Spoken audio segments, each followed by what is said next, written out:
रूपी त्यांच्यासाठी सांगतो.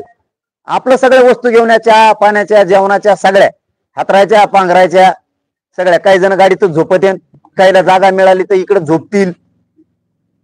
त्यामुळे सगळ्या वस्तू घेऊन या. कोणी हॉटेलवर चहा प्यायला जायचं नाही, कुठं हॉटेलला मुक्कामा जायचं नाही. किती श्रीमंत असला आणि किती गरीब असला, कुठं हॉटेलवर झोपायला जायचं नाही, जेवायला पण जायचं नाही, कुठं चहा पाणी घ्यायला जायचं नाही. आपलं साहित्य संघ घेऊन यायचं.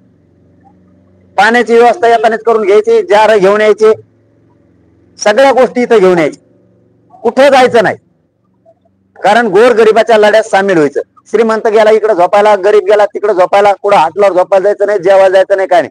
चटणी भाकरी इथंच खायच्या, नाही तर येताना घेऊन यायचं, नाही तर स्वतःच करायचं. इथं एकजुटीने या. तुमच्यात असेल क्षमता, दम धरायची ताकद, तर उपोषण करा, नाही तर करू नका. आणि घरच्याच्या विरोधात जाऊन एकाने उपोषण करू नका. घरच्यांचा जर विरोध असेल तर अजिबात विरोधात जाऊन करायचं नाही. मी एकटा खंबीर आहे, मी मरायला तयार आहे. आणि मराठा समाजाला शेवटचं सांगतो, तुम्ही खूप एकजूट दाखवली, तुमच्या माझ्याकडून खूप अपेक्षा आहेत. प्रत्येक मराठा समाजाचं वाटतं हेच पोरग आता काहीतरी आपल्या लेकरांचं करू शकतो. तुमच्या अपेक्षा मी कधीच भंग होऊ देणार नाही, तुमच्याशी गद्दारी करणार नाही, कधी मॅनेज होणार नाही, कधी फुटणार नाही. हा शब्द आहे माझा तुम्हाला, की हात जोडून मराठ्यांना विनंती आहे की तुमच्या अपेक्षा ज्या माझ्याकडून आहेत त्या मी पूर्ण करणार आहे. मी कधी हटणार नाही. एखाद्या वेळेस असंही होऊ शकतं की या उपोषणा मला आता सहन होत नाही. किती उपोषणा करावं. मी काल दौरे करून आलो तर मला 4 दिवस आराम करायला लागला, सलाईन घ्यायला लागला. माझे लय हाल आहेत, माझ्या लय वेदना आहेत. माझा याच्यात शेवटही होऊ शकतो. पण माझा मराठा समाज सांभाळा. काही झालं तरी मी हटणार नाहीये. माझ्या समाजाला आरक्षण दिल्याशिवाय मी हटत नाही, काळजी करू नका. एखाद्या वेळेस 100% मलाही असं वाटतं की मला आता शरीर साथ देत नाही. पहिल्यांदा मी 10-10 दिवस 15-15 दिवस उपोषण करत होतो. आता दुसऱ्या तिसऱ्या दिवशी माझे खूप हाल होणार आहेत. कारण मला आताच उठता येत नाही, बसता येत.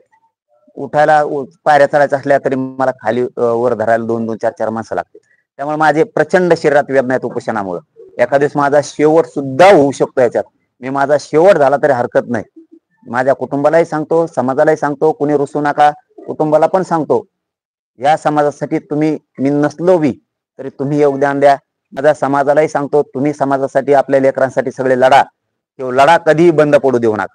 आपल्या मराठा समाजाला कायमचं आयुष्याचं मिळाल्याशिवाय हा लढा बंद पडू द्यायचा नाही, ही माझी समाजाला हात जोडून विनंती आहे. आणि दुसरं एक, माझा शेवट जरी झाला तरी चालत, मी शेवट करायला तयार आहे. पण मी मात्र मॅनेज होऊन फुटणार, गद्दार होणार नाही.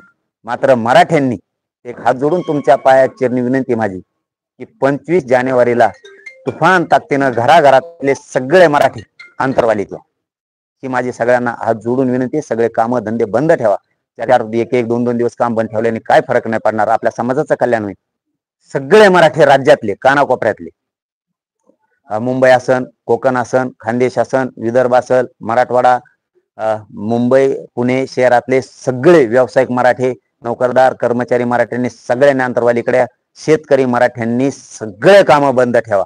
पण माझ्या मराठ्यांच्या लेकरासाठी एकजूट होऊन ताकदीनं अंतरवालीत या 25 जानेवारीला.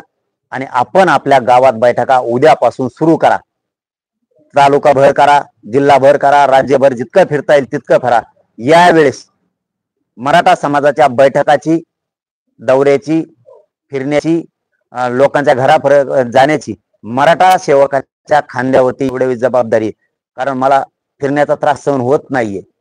मला या उपोषणापर्यंत जर मी आराम केला तर जास्त दिवस मी उपोषण करू शकतो आणि माझ्या समाजाला न्याय देऊ शकतो. शेवटी पुन्हा सांगतो, एकदा मात्र गावात मराठा ठेवू नका. 25 तारखेला घराघरातले मराठे घरी राहू नका. 25 जानेवारीला सगळेची सगळे राज्यातले कानाकोपऱ्यातले माझे मायबाप मराठे लेकरा बाळासह अंतरवालीत या.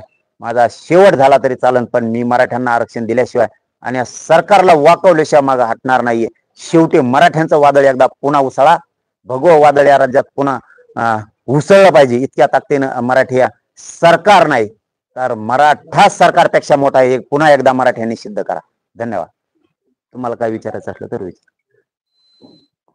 21 ऑक्टोबर 2023 ला आता तुमच्या ज्या 7 मागण्या आहेत त्यामध्ये तुम्ही स्वतःच म्हटलं होतं की ईडब्ल्यूएस नावाचं पिल्लू सरकारनं सोडलं आणि ईडब्ल्यूएस हे मराठ्याला आरक्षणाचा लाभ होत नाही अशा अनुषंगाने आपलं वक्तव्य होतं आणि त्यावरनं आपल्याला ईडब्ल्यूएस चे मारेकरी असं देखील म्हटलं